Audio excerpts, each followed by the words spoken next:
Olá, galera do Colégio Joaquim Ricardo. Vamos lá para uma aula de vetor, dar continuidade à aula passada com operações de vetores. Hoje nós vamos conhecer alguns modelos de vetores que nós vamos estar aqui trabalhando no primeiro ano, ok?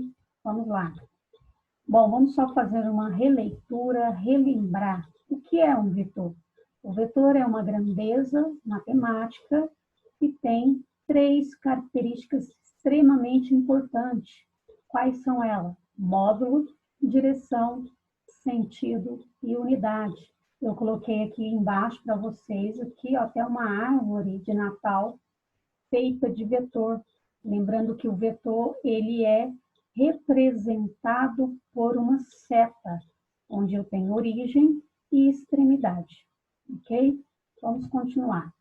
Nós vimos também na aula passada sobre operações com vetores. Aqui nós vamos trabalhar com o vetor força.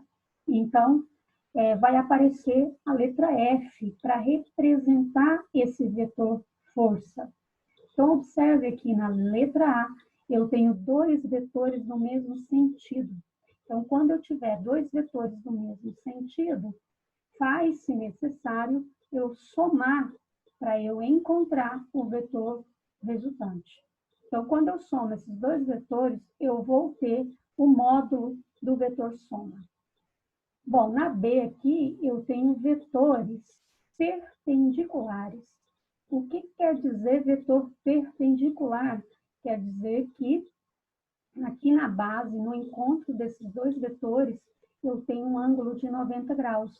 E esse ângulo de 90 graus, usando a regra do paralelogramo, que é fechar a figura em cima e na lateral, se transforma num quadrado. E se eu vou fazer o desenho da resultante saindo da origem até a extremidade, o que acontece? Quando eu passo o vetor força resultante aqui no meio desse quadrado, eu vejo que eu consigo encontrar na figura o vetor força resultante, no qual eu teria aqui o desenho de dois triângulos, e esses dois triângulos são conhecidos por mim, que é o triângulo retângulo. Então, para calcular o módulo, quando eu tiver um desenho semelhante a esse, no qual eu tenho um triângulo retângulo, é necessário, então, eu usar o teorema de Pitágoras, onde a hipotenusa, para mim, vai ser o próprio vetor força resultante. Então, nós iremos colocar vetor força resultante é igual à soma dos dois catetos ao quadrado, tudo isso aqui elevado na raiz.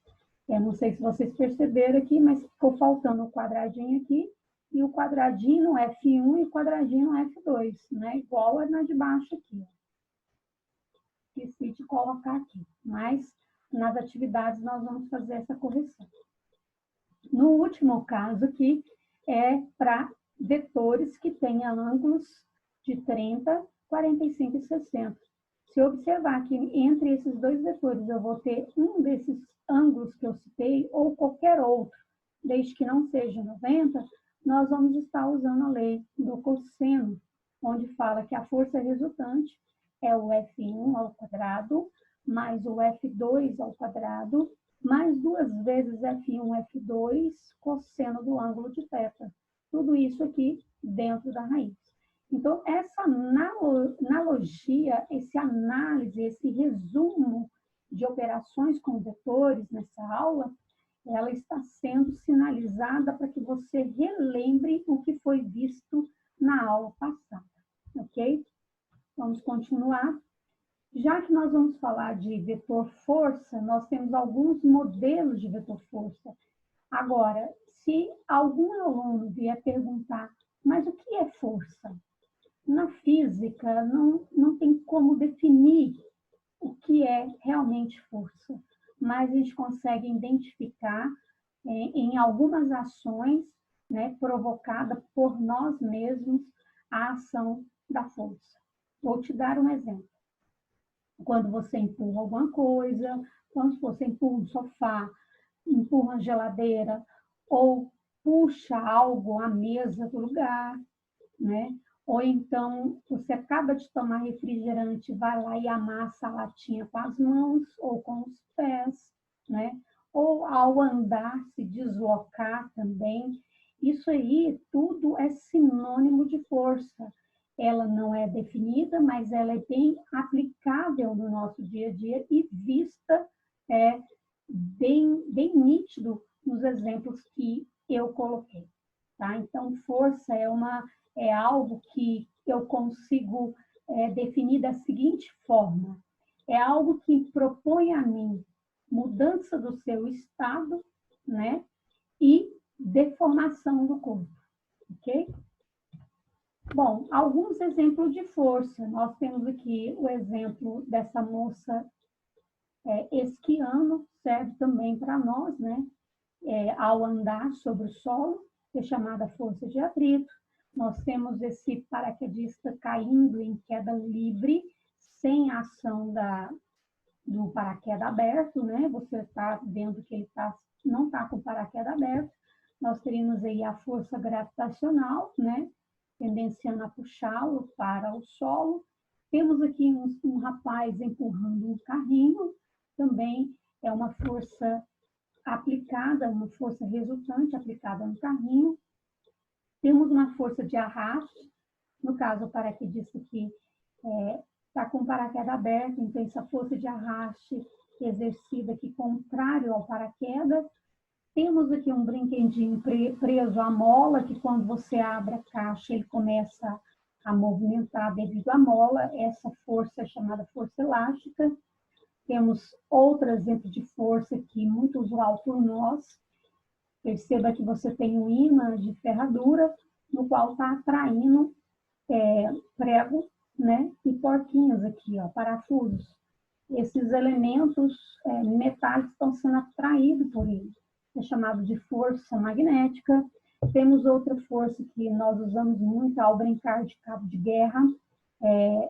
O grupo que puxa de um lado, puxa do outro, a gente percebe essa força nitidamente ao fazer com que a corda vibre, né? E essa vibração é uma força chamada força tensora ou força de tração no fio, né?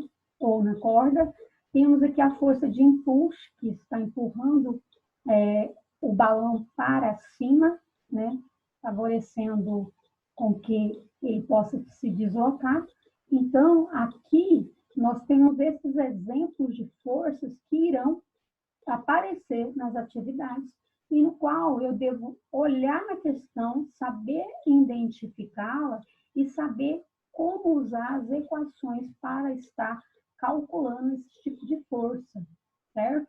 Então, nós vamos, na próxima aula agora, né, aplicar todo esse conhecimento nas atividades que eu coloquei para essa semana, no qual vocês também terão a liberdade de tirar dúvidas e de expor questionamento. Então, até breve.